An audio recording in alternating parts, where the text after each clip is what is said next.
Usually bustling with activities during the weekends, was quiet this morning as police enforced a lockdown in preparation for the illegal rally scheduled to begin at 2 p.m. It was reported that shops around Jalan Tunku Abdul Rahman, a favorite target for demonstrators, were ordered to close to prevent any untoward incident. Shop owners from nearby areas also decided to close their business, fearing trouble from the protest march. In an attempt to stop protesters making their way into the city centre, several roads leading to KL were blocked. Police also put up barbed wire at the entrance to Jalan Stadium, leading to Stadium Merdeka, where Bersih aimed to hold its illegal rally. It was reported that 8 LRT stations in the city were closed to police orders. 3 stations, the Hang Tuah and Maharaja Lela stations of the monorail line and the Hang Tuah station of the Ampang line, were closed by 10 a.m. 3 hours later, Rapid KL also closed the Pasar Seni and Masjid Jamik stations of the Klanajaya LRT line and Plaza Rakyat station on the Ampang line. Later, the Chowkit station on the monorail line and the Masjid Jamik on the Ampang line were also shut down. Police swung into action after 10 a.m. as demonstrators begin to gather at certain locations in the city. Groups of protesters were seen being escorted from Kota Baru and Kayangan Puri Mutiara train stations and loaded into police trucks. Most went quietly, but a few were more vocal as they resisted arrest. At Lebo Ampang, 6 public university students were among a number of people arrested after they tried to break through a police roadblock in Lebo Ampang. The group was sent to the Dangwangi police station for further action.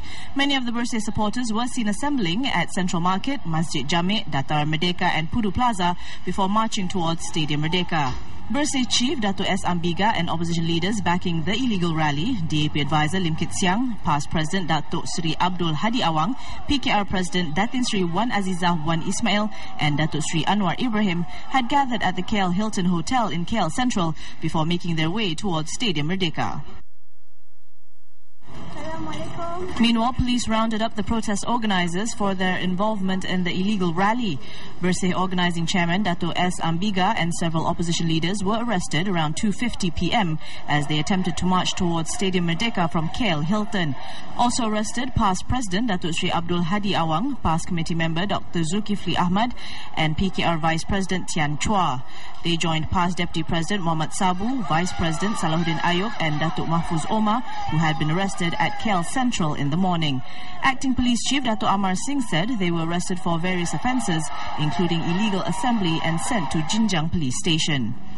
Opposition leader Dato' Sri Anwar Ibrahim, who joined the group for the march, however, retreated into the hotel, claiming he was injured by a tear gas canister. It was later reported that Dato' Sri Anwar went to Pantai Hospital for a CT scan. UMNO Youth Chief Khairi Jamaluddin was arrested at Bukit Bintang, where supporters of the Patriot Rally were gathered. Also arrested, UMNO Youth Exco member Lokman Adam and Putra One Malaysia Club President Dato' Abdul Aziz Abdul Rahim. They were sent to the police training centre, Pulapol. At the National Mosque, nearly 600 people gathered in the mosque compound as early as 8 a.m. The group, however, dispersed following police orders. 12 people were detained for possessing Bersih t-shirts and headbands. The demonstrators later marched to KTMB station, where they merged with another group which had already gathered there. Around 100 were arrested after ignoring police orders to disperse. Now, NTV7 reporter Sarah Abdullah witnessed the situation around Masjid Jamik and Jalan Pudu, which turned chaotic when thousands of demonstrators started to gather and disobeyed police orders to disperse. The police took extraordinary security measures to deter the illegal rally by sealing off roads, closing train stations and deploying FRU trucks. 40 people were subsequently detained for defying police orders to disperse. At noon, the crowd started to swell and gather at different locations. The demonstrators started to turn unruly as the crowd grew bigger, forcing the FRU to fire tear gas canisters at the crowd. A few minutes later, another group showed up near Menara Maybank. Police used water cannons to disperse them. An hour later, a few thousand demonstrators marched near Jalan Pudu despite the heavy rain. Their march was cut short by police, who started to arrest those who defied orders to disperse and piled them into police trucks. Thousands of demonstrators gathered here in Jalan Pudu since 2 p.m. despite being warned countless times by the police to disperse, but they still want to continue with the rally, which had caused the FRU to throw tear gas at them. At 4:30 p.m, the demonstrators had finally dispersed, and a few minutes later, the FRU team had cleared the road and left the area. Sarah Abdullah for NTV7.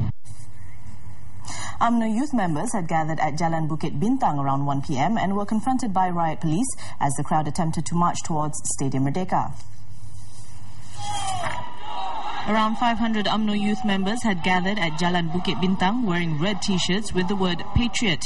The movement's rally was aided with a pickup truck and speakers.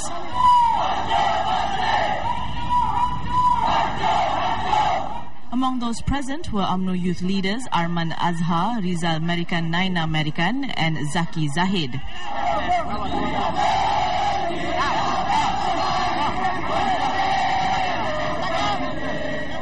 Around 2 p.m, the Patriots were just 500 meters away from a group of Bersih supporters at Jalan Pudu.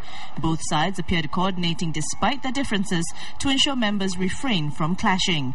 The Bersih crowd dispersed after members of the FRU charged at them, arresting a few. Later, at 2:50 p.m, the Patriots were confronted by riot police. Tear gas was fired when the group tried to break through the FRU line.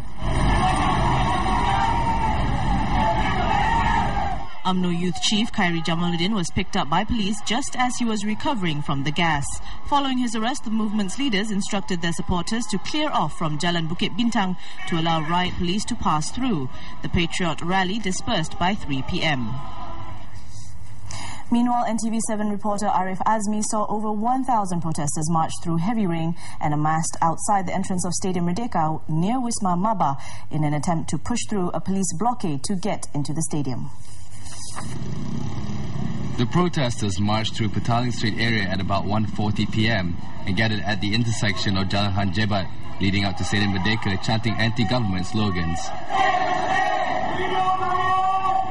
The majority of shops were closed in the area, and the business owners said the rally was detrimental to the economy and the peace of the country. A police blockade was stationed 200 meters up the road to prevent protesters to make their way up the hill, and they soon dispersed amidst a decision to relocate to Puduraya. The crowd is believed to be among those who have managed to avoid the standoff at Jalan Pudu, where an estimated 5,000 protesters had amassed. The protesters returned around 2:25 p.m. amidst heavy rain and marched up the hill, gathering outside the stadium entrance. An unidentified man was seen negotiating with the police to enter the stadium. The entrance was blocked by police and the FRU, who maintain a blockade of the stadium entrances since early morning. Police were leading the defensive line at the stadium, with FRU personnel forming a secondary line behind. The FRU fired the first water cannon shot around 2:50 p.m. at the crowd, but refused to disperse despite instructions. Eventually, the protesters stood down to police barricade and retreated down the hill, chanting in anger. Arif Azmi for 7 Edition. Now, the Media Prima News crew stationed at the Maba building on Jalan Hang Jebat were unfortunately harassed by a group of protesters. The protesters had been avoiding contact with the police, water cannons and tear gas, and ended up in front of the Maba building around 3:45 p.m.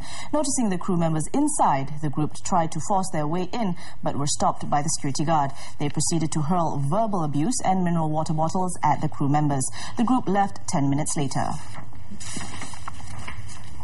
Now, the situation in Kuala Lumpur returned to normal around 6 p.m. with a smaller number of police personnel stationed at several locations.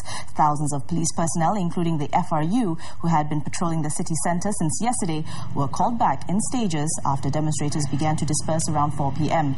Traders were also seen opening their shops for business. It was reported that the traffic at several highways leading to Kuala Lumpur have normalised after massive traffic jams which started yesterday due to police roadblocks. Now, Bersih 2.0 leaders, led by National Laureate Dato' A. Samad Said, meanwhile declared their rally a great success as an estimated 50,000 people turned out in support of their movement. They were, however, unable to hand their memorandum to set up a royal commission to look into electoral reforms to the Yang di-Pertuan Agong. Bersih said it will seek another appointment with the king. The 1,401 people arrested will be released in stages from 6 p.m. According to the Inspector General of Police, Tan Sri Ismail Omar, those arrested were sent to the Kuala Lumpur Police Training